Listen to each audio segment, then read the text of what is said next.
Olivier Thuillard va me rejoindre tout de suite. Alors, c'est pas une société qui prime, ça c'est un parrain, au contraire, qui repère les bonnes pépites à primer, mais c'est aussi une société qui est présente et qu'on entend parler depuis maintenant 3 ou 4 ans ici dans cette université, en raison de l'apnée du sommeil, des évolutions législatives et des objets connectés qui sont liés. On va remettre l'histoire depuis le point de départ, qu'on répète depuis 3 ans, mais elle évolue sans cesse.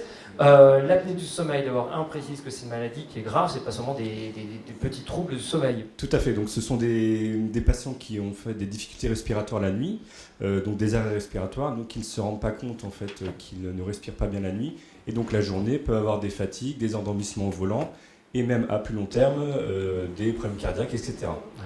Donc ces personnes-là sont appareillées avec une machine qui s'appelle une PPC, pression positive continue, en fait, qui la nuit va permettre d'ouvrir les voies respiratoires du patient lorsque le patient va avoir donc ses arrêts respiratoires. Ouais, donc ça fait du bruit, ça se met à côté du lit. C'est cette machine qui va souffler toute la nuit, et donc le patient aura un masque qui va lui permettre donc de souffler toute la nuit en fait ses voies respiratoires.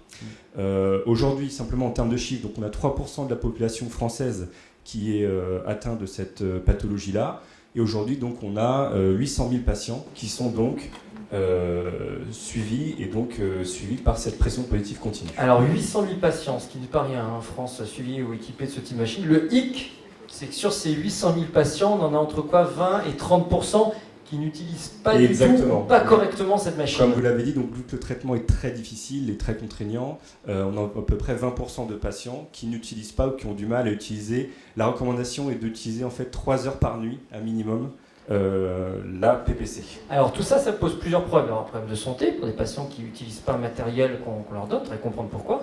Et puis surtout un problème financier pour la Sécu qui a dit ça coûte très cher. Ça coûte combien d'ailleurs équiper un patient? Alors un patient aujourd'hui donc coûte à la Sécurité sociale 1 000 € par an en termes de traitement. Ouais, donc 1 000 € par an, la Sécu a dit si c'est pour fournir des machines à des patients qui ne les utilisent pas, nous, on va arrêter de payer. Exactement. Alors simplement, je vais rappeler le rôle des prestataires de santé à domicile, donc, qui est ma société C'est-à-dire Assistance.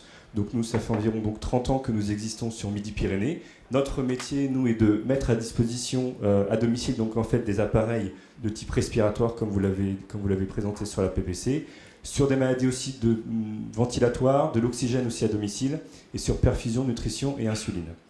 Voilà, donc nous sommes rémunérés par la Sécurité sociale et les mutuelles pour cette prestation qui est de mettre à domicile ces dispositifs médicaux et de remonter l'observance, c'est-à-dire l'utilisation qu'ont les patients de ces différents matériels. Alors justement, pour voir quelle utilisation, si les personnes utilisent réellement ou pas, il y a un petit mouchard, il y a un petit boîtier supplémentaire qui a été greffé là-dessus. Exactement. Et c'est là d'où est partie la polémique. Ce boîtier permettait de mesurer si l'appareil était réellement utilisé et combien de temps il était utilisé. Expliquez-nous un peu comment ça marche. Alors donc en fait, comment c'est venu? Donc c'est face à ce 20%, donc l'État a décidé de mettre en place du télésuivi, c'est-à-dire donc véritablement conditionner le remboursement de la PPC à l'observance du patient, et donc a demandé aux prestataires et fabricants de développer des outils de télésuivi. Nous, donc, C'est-à-dire Assistance, nous faisons partie du groupe Asten Santé, qui nous a permis en fait d'investir dans donc, ce boîtier qui s'appelle donc, le Téléops. On va le montrer un petit peu. Vous avez juste tout ici. petit boîtier. Voilà, que nous avons développé avec la société H2AD qui est présent au sein du groupe Asten, qui nous permet en fait de remonter donc, les données d'observance que nous demandait le texte de loi. Mais au-delà de ça, nous avons voulu en fait développer une solution qui va permettre de remonter des données de fuite, de pression et d'indice d'apnée-hypopnée. Donc c'est l'indice en fait de performance d'utilisation de la machine par le patient. L'idée c'est que à la fois nous prestataires on peut avoir accès à ces données et aussi que le médecin, c'est vraiment la cible aussi, ait accès à ces données. On va peut-être les montrer d'ailleurs à quoi ça ressemble. Exactement. Donc là c'est l'interface, un peu ce qu'on a vu tout à l'heure avec les codes couleurs. On va avoir des couleurs sur l'observance, comme je vous l'ai dit, l'observance moyenne. Est-ce que le patient utilise bien 3 heures ou est-ce qu'il est en deçà de ça? Voilà, donc c'est une interface que nous développons. Là, ici, vous avez le dossier du patient, donc dossier patient agréé ASIP par la société H2AD, où vous avez donc les courbes d'observance du patient et ensuite le détail par nuit de l'observance et de l'utilisation du patient par la PPC. Ça, c'était la situation il y a 2 ou 3 ans, dans le meilleur des mondes, où la Sécu voulait vérifier justement s'il y avait observance, s'il y avait utilisation ou pas. Et puis, badaboum, On a une association de patients qui s'est retournée contre le système. Exactement. On a un décret qui du coup a été annulé. Une association de patients qui clamait, qui se sentait choquée à l'idée d'être observé, justement, d'être épié sur l'utilisation ou non de cet appareil, qui a contredit quelque part ce décret. Le décret a dû s'arrêter et donc on n'a pas utilisé, enfin on n'a pas été obligé d'utiliser d'un point de vue légal cet outil de tracking. Tout à fait. Donc nous, en tant que société, nous avions investi dans ce développement de solutions, donc des milliers d'euros, hein, bien évidemment, et nous avons fait le choix de continuer à proposer donc le télésuivi aux patients. Pourquoi ? Parce que ça nous a permis, nous, en tant que prestataires, vraiment de réduire notre taux de non-observance grâce à l'ensemble de visites à domicile du télésuivi. Nous pouvons avoir des taux de 4 à 5% au sein du groupe Asten. Parce qu'au-delà de ça, nous avons accès à des données de manière beaucoup plus rapide pour développer ensuite du coaching téléphonique auprès de nos patients, un meilleur suivi, une meilleure réactivité aussi. On voit d'après plusieurs études que lorsque le patient, au bout de 1 à 2 semaines, en fait, va décrocher du traitement s'il n'est pas bien suivi, si le masque n'est pas adapté, s'il a des fuites, etc. Donc avec le télésuivi, nous sommes beaucoup plus réactifs. Et nous pouvons donc avoir un taux de non-observance beaucoup plus bas. C'est-à-dire que vous êtes capable, vous avez proposé comme ce système en option aux personnes qui sont chez vous, donc avec leur consentement, avec leur avis.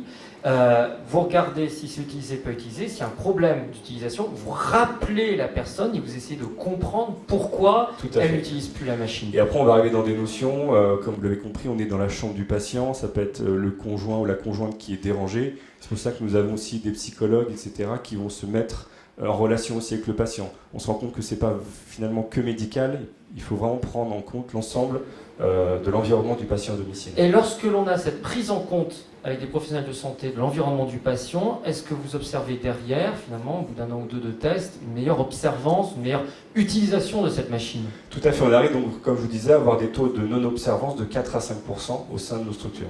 Extrêmement fort. Ça permet vraiment d'avoir de bons résultats grâce à l'ensemble de la chaîne de valeur, visite à domicile, télésuivi et réactivité de notre part. Alors dans ces conditions, quid de l'évolution de ce que certains ont appelé un mouchard, en tout cas un tracker ?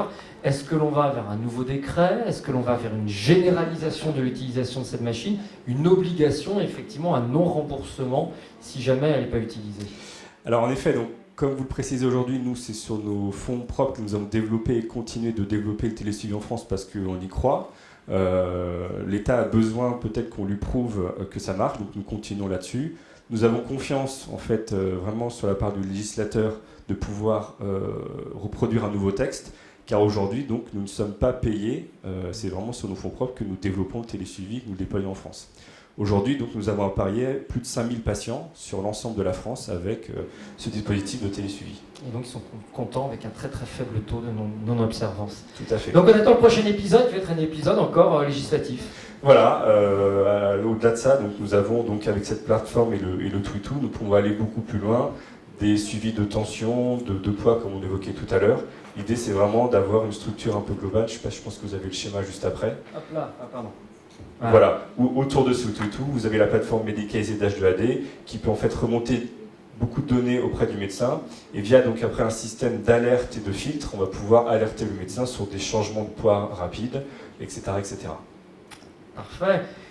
Merci. Là aussi, on voit une évolution aux 3 ans, évolution avec des hauts et des bas, mais comment d'une contrainte, à un moment, vous faites un atout, vous le transformez en atout pour vous et vous anticipez sur des études derrière qui vont être probantes. Merci, on peut applaudir Olivier Chillard pour cette présentation.